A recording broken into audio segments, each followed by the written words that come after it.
ಜನಾರ್ದನ್ ರೆಡ್ಡಿ ಅವರನ್ನು ಬಿಜೆಪಿಗೆ ಸೇರಿಸಿಕೊಂಡಿದ್ದೇ ತಪ್ಪು. ಇನ್ನು ಮಾತು ತಪ್ಪಿದಂತ ಪಕ್ಷ ಬಿಜೆಪಿ. ಕರ್ನಾಟಕದ ವಾಲ್ಮೀಕಿ ಸಮುದಾಯ ನಿಮ್ಮನ್ನು ಕೈ ಬಿಟ್ಟಿದೆ. ಸನ್ಮಾನ್ಯ ಶ್ರೀರಾಮುಲು ಸರ್ ಅವರನ್ನು ಉಪಮುಖ್ಯಮಂತ್ರಿ ಮಾಡ್ತೀವಿ ಅಂತ ಮೋಸ ಮಾಡಿದ್ರು. ಜನಾರ್ದನ್ ರೆಡ್ಡಿ ಅವರನ್ನು ಪಕ್ಷದಿಂದ ಉಚ್ಚಾಟನೆ ಮಾಡಬೇಕು. ಏನ್ರಿ ತಪ್ಪು ಮಾಡಿದ್ದಾರೆ ಶ್ರೀರಾಮುಲು ಸರ್ ಅವರು? ಗಂಗಾವತಿಯಲ್ಲಿ ರಾಜೀನಾಮೆ ಕೊಟ್ಟು ನೀವು ಚುನಾವಣೆಗೆ ನಿಲ್ಲಿ. ದೇಶದ ಸಂಪತ್ತನ್ನು ಲೂಟಿ ಮಾಡಿ ಜೈಲಿಗೆ ಹೋಗಿಲ್ಲ, ಲೂಟಿ ಮಾಡಿ ಅವ್ರು ಇದ್ ಮಾಡ್ದಿರಾ ಜನರಿಂದ ತಪ್ಪಿಸ್ಕೊಳ್ಳೋದಕ್ಕೆ ಅವಾಗ ನೀವು ಯಾರು ರಕ್ಷಣೆ ಮಾಡಿದ್ರಿ? ಯಾರು ರಕ್ಷಣೆಗೆ ಬಂದಿದ್ರು? ಮೊನ್ನೆ ಜನಾರ್ದನ್ ರೆಡ್ಡಿ ಅವರೇ. ಈ ದೇಶದಲ್ಲಿ ಮಾಜಿ ಪ್ರಧಾನಿಗಳು ಸೋತಿದ್ದಾರೆ, ಮಾಜಿ ಸಿಎಂಗಳು ಸೋತಿದ್ದಾರೆ. ಬಿಜೆಪಿ ಅಭ್ಯರ್ಥಿ ಗೆದ್ದಿದ್ರು, ಅವಾಗ ಶ್ರೀರಾಮುಲು ಅವರಿಂದ ಗೆದ್ದಿದ್ರು ಅಂತ ಹೇಳ್ತಾ ಇದ್ರ ಅವಾಗ ವಿಜಯೇಂದ್ರ ಅವರು. ಅಂತ ವಚನ ಭ್ರಷ್ಟ ಅಲ್ಲ ಶ್ರೀರಾಮುಲು ಸರ್ ಅವರು. ಕಾಂಗ್ರೆಸ್ ಆಗಿರ್ಬೋದು, ಬಿಜೆಪಿ ಆಗಿರ್ಬೋದು, JDS ಪಕ್ಷದಲ್ಲಿ ಆಗಿರ್ಬೋದು, ನಮ್ಮ SC ST ದಲಿತ ನಾಯಕರಾಗಿರ್ಬೋದು, ದಲಿತ ರಾಜಕಾರಣಿಗಳು ಯಾರಾದರೂ ಪ್ರಭಾವಿಯಾಗಿ ಬೆಳೀತಾ ಇದ್ದಾರೆ ಅಂದರೆ ಸಾಕು. ಎಲ್ಲ ಪಕ್ಷಗಳಲ್ಲೂ ನಮ್ಮ ಸಮುದಾಯದ ಪ್ರಭಾವಿ ರಾಜಕಾರಣಿಗಳನ್ನು ಯಾವುದೋ ಒಂದು ರೀತಿಯಲ್ಲಿ ಕುತಂತ್ರ ಮಾಡಿ ಅವರ ಒಂದು ಪ್ರಭಾವವನ್ನು ಕಡಿಮೆ ಮಾಡುವ ಕೆಲಸ ಮೂರು ಪಕ್ಷಗಳು ಮಾಡ್ಕೊಂಡು ಬರ್ತಾನೆ ಇದ್ದಾರೆ. ಅದಕ್ಕೆ ಉದಾಹರಣೆಗಳು ತುಂಬ ಇದ್ದಾವೆ. ಈಗ ಇತ್ತೀಚಿನ ದಿನಗಳಲ್ಲಿ ಶ್ರೀರಾಮುಲು ಸರ್ ಅವರಂದ್ರೆ ಅವರ ಶಕ್ತಿ ಸಾಮರ್ಥ್ಯ ಏನು ಅಂತ ಡೆಲ್ಲಿಗೂ ಗೊತ್ತು, ಕರ್ನಾಟಕ ಗೊತ್ತು, ದಕ್ಷಿಣ ಭಾಗದ ಎಲ್ಲ ಕಡೆನೂ ಗೊತ್ತು. ಮುಖ್ಯವಾಗಿ ಜನಾರ್ದನ್ ರೆಡ್ಡಿ ಅವರನ್ನು ಬಿಜೆಪಿಗೆ ಸೇರಿಸ್ಕೊಂಡಿದ್ದೇ ತಪ್ಪು. ಯಾಕಂದ್ರೆ ಜನಾರ್ದನ್ ರೆಡ್ಡಿ ಅವರು ಬಿಜೆಪಿಗೆ ಸೇರ್ಪಡೆ ಆದ್ಮೇಲೆ ಏನು ಅವರ ಪಕ್ಷವನ್ನು ವಿಲೀನಗೊಳಿಸಿ ಬಿಜೆಪಿ ಸೇರ್ಪಡೆ ಆದ್ಮೇಲೆ ಬಳ್ಳಾರಿ ಭಾಗದಲ್ಲಿ ಮತ್ತು ಅಲ್ಲಿನ ಒಂದು 5 ಜಿಲ್ಲೆ ಭಾಗದಲ್ಲಿ 2-3 ಬಣಗಳಾಗಿದ್ದಾವೆ. ಬಹುಶಃ ಜನಾರ್ದನ್ ರೆಡ್ಡಿ ಅವ್ರು ಏನಾದ್ರು ಶಕುನಿ ಬುದ್ಧಿಗಳು ಏನಾದ್ರು ಕಲ್ಕೊಂಡ್ಬಿಟ್ಟಿದಾರೋ ಏನೋ ಗೊತ್ತಿಲ್ಲ. ತಮಗಿಂತ ಮೇಲೆ ಯಾರು ಹೋಗ್ಬಾರ್ದು. ಮತ್ತೆ ಶ್ರೀರಾಮುಲು ಸಾರ್ ಅವರ ಒಂದು ವಿಶ್ವಾಸ ನಂಬಿಕೆ ಬಗ್ಗೆ ಮಾತಾಡ್ತಾರೆ. ಮೊನ್ನೆ ಮಾಧ್ಯಮದಲ್ಲಿ ಸನ್ಮಾನ್ಯ ಜನಾರ್ದನ್ ರೆಡ್ಡಿ ಅವರು ಮಾತಾಡ್ತಾ ಇದ್ರು, ವಿಶ್ವಾಸ ದ್ರೋಹನ, ಆಸ್ತಿ ದ್ರೋಹನ, ಸ್ವಾಮಿ ದ್ರೋಹನ ಅದು ಮುಂದಿನ ದಿನಗಳಲ್ಲಿ ಹೇಳ್ತೀನಿ ಅಂತ. ಬಹುಶಃ ಆ ಮಾತು ಹೇಳೋದಕ್ಕೆ ಅವ್ರಿಗೆ ಯಾವುದೇ ನೈತಿಕತೆ ಇಲ್ಲ ಅಂತ ನಾನು ಈ ಒಂದು ಮಾಧ್ಯಮದ ಮುಖಾಂತರ ತಿಳಿಸ್ತಾ ಇದ್ದೀನಿ. ಮುಖ್ಯವಾಗಿ ಶ್ರೀರಾಮುಲು ಅವರು ಯಾವತ್ತೂ ಹಣದಿಂದ ಬೆಳೆದವರಲ್ಲ. ಗುಡಿಸಿಲಿನಿಂದ ಹಂತವಾಗಿ ಹೋರಾಟಗಳು ಮಾಡಿಕೊಂಡು ಬಡವರ ಪರ, ದೀನ ದಲಿತರ ಪರ, ಕಾರ್ಮಿಕರ ಪರ ಅವರ ಧ್ವನಿಯಾಗಿ ಇಡೀ ರಾಜ್ಯದಾದ್ಯಂತ ಸಂಘಟನೆ ಮಾಡಿ ಸುತ್ತಾಡಿ ಅವರು ಇವತ್ತು ಈ ರಾಜ್ಯದ ಒಬ್ಬ ಪ್ರಭಾವಿ ನಾಯಕರಾಗಿ ಬೆಳೆದಿದ್ದಾರೆ. ಬಹುಶಃ ಜನಾರ್ದನ್ ರೆಡ್ಡಿ ಅವರು ಯಾರೋ ಕೆಲವೊಂದು ಗುಳ್ಳೆ ನರಿಗಳ ಮಾತು ಕೇಳಿಕೊಂಡು ನಿಮ್ಗೆ ಯಾರು ಇತ್ತಾಲೆ ಟಿವಿ ಚುಚ್ತಾ ಇದ್ದಾರೋ ಗೊತ್ತಾಗ್ತಾ ಇಲ್ಲ. ದಯವಿಟ್ಟು ತಾವು ಬದಲಾವಣೆ ಮಾಡ್ಕೋಬೇಕು. ಯಾಕಂದ್ರೆ ನಮ್ಗೆ ಇಡೀ ವಾಲ್ಮೀಕಿ ಸಮುದಾಯಕ್ಕೆ, SC ST ಸಮುದಾಯಕ್ಕೆ ನೋವಾಗಿದೆ. ಮೊನ್ನೆ ಮಾಧ್ಯಮಗಳಲ್ಲಿ ಶ್ರೀರಾಮುಲು ಸರ್ ಅವ್ರು ಏನ್ ಹೇಳಿದ್ರು, ಸಂಡೂರು ಉಪಚುನಾವಣೆ ಸೋಲಿಗೆ ಉಸ್ತುವಾರಿ ರಾಧಾ ಮೋಹನ್ ಸಿಂಗ್ ಅವರು ಅವ್ರನ್ನು ಪ್ರಶ್ನೆ ಮಾಡಿ ಕೇಳ್ತಾರೆ, ನೀವೇ ಕಾರಣ ಅಂತ. ಆ ಉಸ್ತುವಾರಿ ರಾಧಾ ಮೋಹನ್ ಅವರು ಯಾವ ಆಧಾರದ ಮೇಲೆ ಹೇಳಿದ್ರೋ ಗೊತ್ತಿಲ್ಲ. ಬಹುಶಃ 2 ಸಲ ವಿಧಾನಸಭೆ ಲೋಕಸಭೆ ಚುನಾವಣೆಯಲ್ಲಿ ಸೋತಿರ್ತಕ್ಕಂಥ ನಮ್ಮ ಶ್ರೀರಾಮುಲು ಸರ್ ಅವ್ರನ್ನು ಮತ್ತೆ ಇವರ ಒಂದು ಪ್ರಭಾವ ಕುಗ್ಗಿಸ್ಬೇಕು, ಇವ್ರನ್ನ ತೇಜೋವಧೆ ಮಾಡಬೇಕು ಅಂತ ಯಾರ್ಯಾರೋ ಮಾತಾಡಲು ಕೇಳ್ಕೊಂಡು ಉಸ್ತುವಾರಿ ಅವರು ಮಾತಾಡೋದು ತಪ್ಪದು. ಯಾಕಂದ್ರೆ ವಿಶ್ವಾಸಕ್ಕೆ, ನಂಬಿಕೆಗೆ ಮತ್ತೆ ಒಂದು ಪಕ್ಷಕ್ಕೆ ದ್ರೋಹ ಮಾಡುವ ವ್ಯಕ್ತಿತ್ವ ಶ್ರೀರಾಮುಲು ಸರ್ ಅವ್ರದಲ್ಲ, ಗೊತ್ತಿದೆ. ಯಾಕಂದ್ರೆ ಮಾತು ಕೊಟ್ರೆ ಮಾತಿಗೆ ನಡ್ಕೊಳ್ಳುವಂತ ವ್ಯಕ್ತಿ ಶ್ರೀರಾಮುಲು ಸರ್ ಅವರು. ಇನ್ನು ಮಾತು ತಪ್ಪಿದಂತ ಪಕ್ಷ ಬಿಜೆಪಿ. ಬಹುಶಃ ಬಿಜೆಪಿ ಹೈಕಮಾಂಡ್ ಅವರು ಅರ್ಥ ಮಾಡ್ಕೋಬೇಕು. ಕಳೆದ ವಿಧಾನಸಭೆ ಚುನಾವಣೆಯಲ್ಲಿ ಕರ್ನಾಟಕದ ವಾಲ್ಮೀಕಿ ಸಮುದಾಯ ನಿಮ್ಮನ್ನು ಕೈ ಬಿಟ್ಟಿದೆ. 15 ಮೀಸಲು ST ಮೀಸಲು ಕ್ಷೇತ್ರಗಳಲ್ಲಿ ಸೋತು ಸುಣ್ಣ ಆಗಿದೆ ಬಿಜೆಪಿ. 14 ಕಾಂಗ್ರೆಸ್, 1 JDS ಗೆದ್ದಿದೆ. ಯಾಕೆ ಕೈ ಬಿಟ್ಟಿದೆ ವಾಲ್ಮೀಕಿ ಸಮುದಾಯ ಅಂದ್ರೆ ನೀವು ಮಾತು ಕೊಟ್ಟು ತಪ್ಪಿದ್ದೀರಾ. ಸನ್ಮಾನ್ಯ ಶ್ರೀರಾಮುಲು ಸರ್ ಅವ್ರನ್ನು ಉಪಮುಖ್ಯಮಂತ್ರಿ ಮಾಡ್ತೀವಿ ಅಂತ ಮೋಸ ಮಾಡಿದ್ರು. ಮದಕರಿ ಥೀಮ್ ಪಾರ್ಕ್ ಕೊಡ್ತೀವಿ ಅಂತ ಮೋಸ ಮಾಡಿದ್ರು. ಉಪಮುಖ್ಯಮಂತ್ರಿ ಸ್ಥಾನ ಕೊಟ್ಟಿಲ್ಲ ಅಂತ ವಾಲ್ಮೀಕಿ ಸಮುದಾಯಕ್ಕೆ ಒಂದು ನೋವಾಗಿತ್ತು, ಆದ್ರಿಂದ ಕೈ ಬಿಡ್ತು. ಸೊ ನಾವು ನೇರವಾಗಿ ಹೇಳ್ತಾ ಇದೀವಿ, ನಾವು ನೇರವಾಗಿ ಹೇಳ್ತಾ ಇದೀವಿ ಮಾಧ್ಯಮದ ಮುಖಾಂತರ. ಬಿಜೆಪಿ ಪಕ್ಷದ ಹೈಕಮಾಂಡ್ ಜನಾರ್ದನ್ ರೆಡ್ಡಿ ಅವರನ್ನು ಪಕ್ಷದಿಂದ ಉಚ್ಚಾಟನೆ ಮಾಡಬೇಕು. ಜನಾರ್ದನ್ ರೆಡ್ಡಿ ಅವರನ್ನು ಈ ಕೂಡಲೇ ಬಿಜೆಪಿ ಪಕ್ಷದಿಂದ ಉಚ್ಚಾಟನೆ ಮಾಡಬೇಕು. ಇಲ್ಲವಾದಲ್ಲಿ ನಿಮಗೆ ಉತ್ತರ ಕರ್ನಾಟಕ ಭಾಗದಲ್ಲಿ 2023ರಲ್ಲಿ ಏನ್ ರಿಪೀಟ್ ಆಗಿತ್ತು ರಿಸಲ್ಟು 2028ರಲ್ಲೂ ಮತ್ತು ಸ್ಥಳೀಯ ಸಂಸ್ಥೆ ಚುನಾವಣೆಗಳು ಅದೇ ರಿಪೀಟ್ ಆಗತ್ತೆ.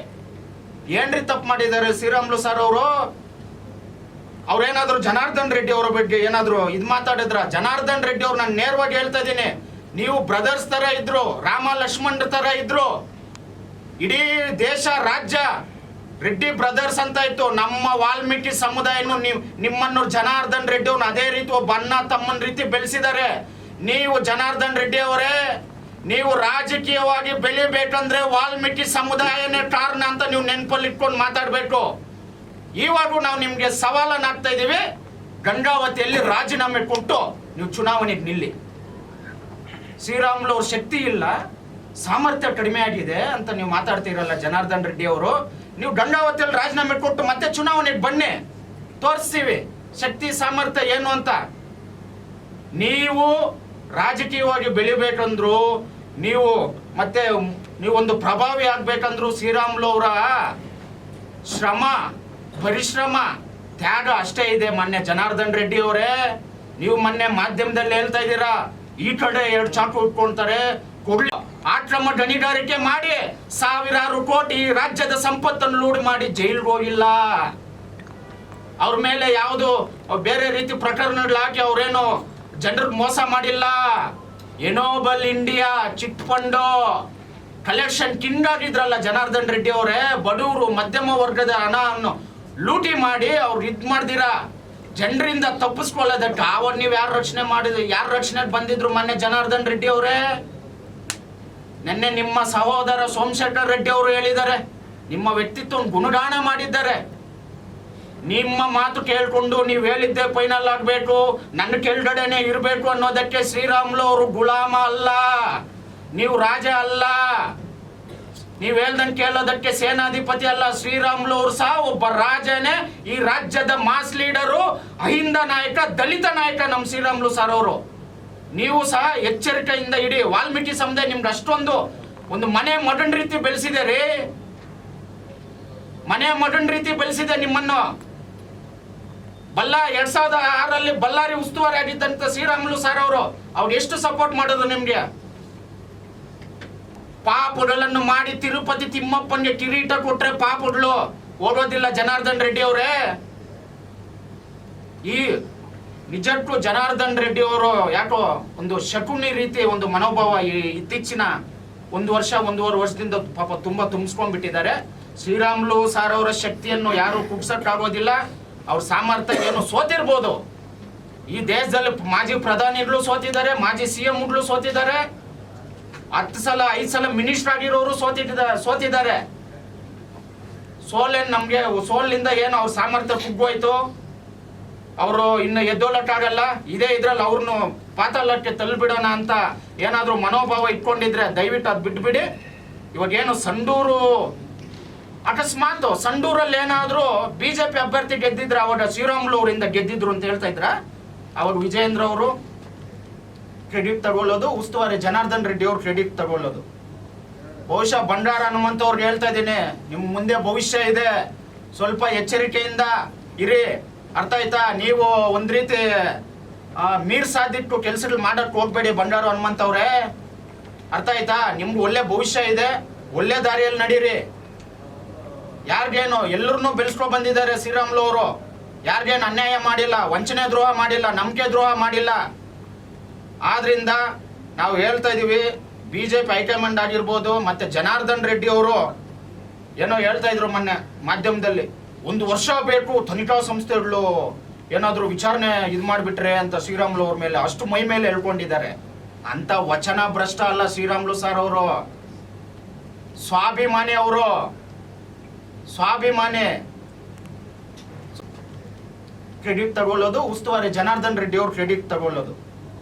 ಬಹುಶಃ ಬಂಡಾರ ಹನುಮಂತ ಅವ್ರಿಗೆ ಹೇಳ್ತಾ ಇದ್ದೀನಿ, ನಿಮ್ಮ ಮುಂದೆ ಭವಿಷ್ಯ ಇದೆ, ಸ್ವಲ್ಪ ಎಚ್ಚರಿಕೆಯಿಂದ ಇರಿ. ಅರ್ಥ ಆಯ್ತಾ? ನೀವು ಒಂದ್ ರೀತಿ ಮೀರ್ ಸಾಧಿಟ್ಟು ಕೆಲಸಗಳು ಮಾಡಕ್ ಹೋಗ್ಬೇಡಿ ಬಂಡಾರ ಹನುಮಂತ ಅವ್ರೆ. ಅರ್ಥ ಆಯ್ತಾ? ನಿಮ್ಗೆ ಒಳ್ಳೆ ಭವಿಷ್ಯ ಇದೆ, ಒಳ್ಳೆ ದಾರಿಯಲ್ಲಿ ನಡೀರಿ. ಯಾರಿಗೇನು ಎಲ್ಲರನ್ನೂ ಬೆಳೆಸ್ಕೊ ಬಂದಿದ್ದಾರೆ ಶ್ರೀರಾಮುಲು ಅವರು. ಯಾರಿಗೇನು ಅನ್ಯಾಯ ಮಾಡಿಲ್ಲ, ವಂಚನೆ ದ್ರೋಹ ಮಾಡಿಲ್ಲ, ನಂಬಿಕೆ ದ್ರೋಹ ಮಾಡಿಲ್ಲ. ಆದ್ರಿಂದ ನಾವು ಹೇಳ್ತಾ ಇದೀವಿ, BJP ಹೈಕಮಾಂಡ್ ಆಗಿರ್ಬೋದು ಮತ್ತೆ ಜನಾರ್ದನ್ ರೆಡ್ಡಿ ಅವರು ಏನೋ ಹೇಳ್ತಾ ಇದ್ರು ಮೊನ್ನೆ ಮಾಧ್ಯಮದಲ್ಲಿ, 1 ವರ್ಷ ಬೇಕು ತನಿಖಾ ಸಂಸ್ಥೆಗಳು ಏನಾದರೂ ವಿಚಾರಣೆ ಇದು ಮಾಡಿಬಿಟ್ರೆ ಅಂತ ಶ್ರೀರಾಮುಲು ಅವ್ರ ಮೇಲೆ ಅಷ್ಟು ಮೈ ಮೇಲೆ ಹೇಳ್ಕೊಂಡಿದ್ದಾರೆ. ಅಂತ ವಚನ ಭ್ರಷ್ಟ ಅಲ್ಲ ಶ್ರೀರಾಮುಲು ಸರ್ ಅವರು, ಸ್ವಾಭಿಮಾನಿ ಅವರು, ಸ್ವಾಭಿಮಾನಿ. ಹೆಚ್ಚಿನ ವಿಡಿಯೋಗಳಿಗೆ ಪ್ರತಿಧ್ವನಿ ಯೂಟ್ಯೂಬ್ ಚಾನೆಲ್ ಸಬ್ಸ್ಕ್ರೈಬ್ ಮಾಡಿ, ಬೆಲ್ ಐಕಾನ್ ಕ್ಲಿಕ್ ಮಾಡಿ.